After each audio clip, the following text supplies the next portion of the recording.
If you wanted to cut some rug with like-minded folks in London in the early 80s, there was one place to go.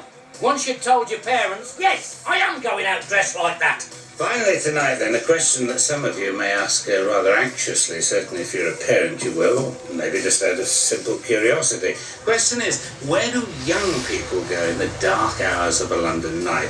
To the Batcave. In 1983, the intrepid reporting London team investigated the spectacle of youths obsessed with hair crimpers at the legendary Batcave, a popular haunt with a strict no funk, no disco policy.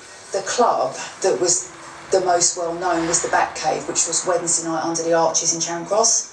Before that it was at Fubert's, which is just off Carnaby Street, and that was sort of a little bit of a congregation point. But then of course they would play things that were a little bit more dancey then, because some of the tracks, they're so busy wailing you can't possibly dance to them.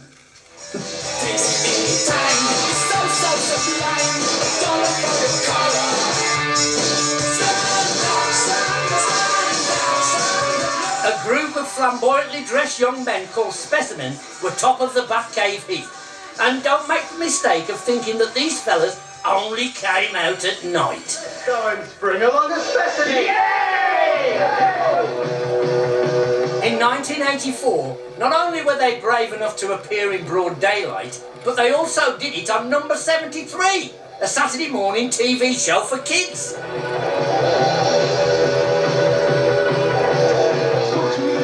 But in their natural environment, Specimen and others like them broke down the barriers of fashion and gender identity with their no-holds-barred style. Killing Joke's Martin Glover was there to witness the mayhem. Goth was just beginning to start to happen, 83, 84, Batcave. I was producing a lot of those early records. The thing with the Batcave was they didn't really have live bands on. They did, but it wasn't the main thing. And I played there with my band, and a few other bands played there, but it was mainly the DJ, Hamish, and Sexby. They played kind of rock music that worked on the dance floor. And that was quite a rare thing. I'd never seen that before.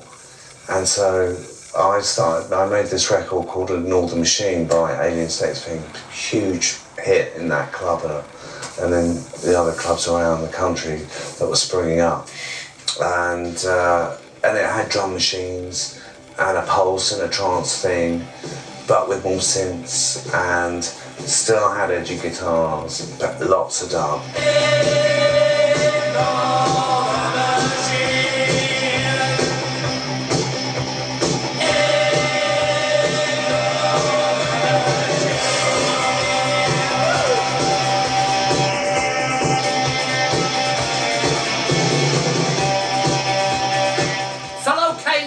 Alien Sex Fiend adopted an equally outrageous look.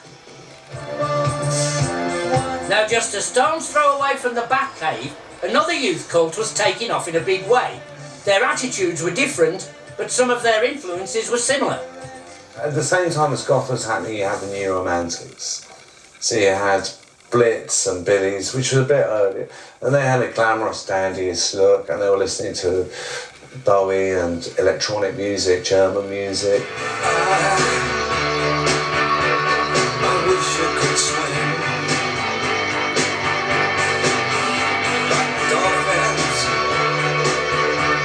like dolphins can swim. That came from the same place as punk. A lot of punks were doing that. Billy's started off as a Bowie club, which quickly became this alternative scene. That totally informed the goth scene as well, because that was very Bowie and Berlin and decadent, but they the goth scene, it was really only the Batcave, took it a little bit further, and it really, the look was sort of personified by Susie from the Banshees, and spiky hair and the black eyeliner. You still had the ripped fishnets and the leather and PVC that you had with punk, but it gone a little bit more glam in a way. And it was the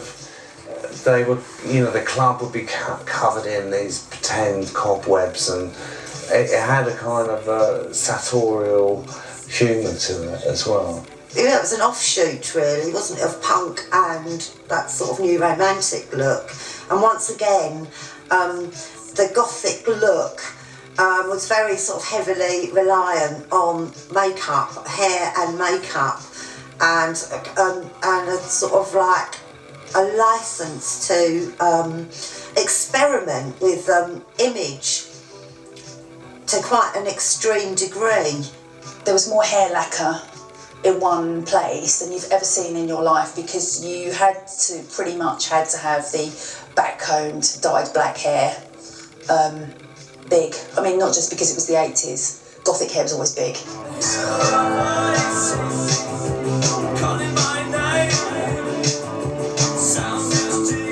It wasn't only London's Batcave that answered the need for something different. Alternative nights were springing up all around the UK for those whose musical tastes were darker. Whilst